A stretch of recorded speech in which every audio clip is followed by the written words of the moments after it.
প্রশান্ত মহাসাগর তীরবর্তী এলাকা সিডনি। নিউ সাউথ ওয়েলস অঙ্গরাজ্যের রাজধানীটিতে রয়েছে অসংখ্য সৈকত, যার তীরে এসে অনবরত আছড়ে পড়ে সমুদ্রের নীল ঢেউ। মাথার উপরে থাকা শুভ্র মেঘগুলোও যেন হিংসায় মুখ ভার করে আছে চঞ্চল ঢেউয়ের খেলা দেখে। প্রকৃতির এ মুগ্ধতা উপভোগে সৈকতে নামে মানুষের ঢল।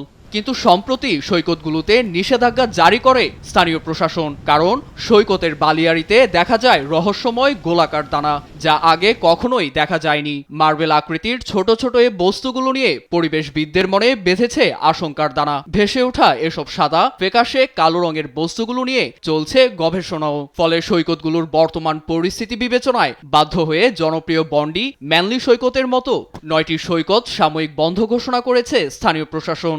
আজ সকালে এনভায়রনমেন্ট প্রোটেকশন অস্ট্রেলিয়া ইপিএ এক বার্তায় আমাদের জানায় 9টি সৈকতে সাদা ফ্যাকাশে রহস্যময় বস্তুগুলো ছড়িয়ে ছিটিয়ে রয়েছে, যা পরীক্ষার জন্য সৈকতে মানুষের আনাগোনা বন্ধ করা হয়েছে।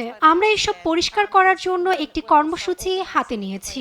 ভেসে আসা সহস্র বস্তুগুলো বর্জ্য বা মানব মল থেকে সৃষ্টি হতে পারে বলে প্রাথমিকভাবে ধারণা পরিবেশ গবেষকদের।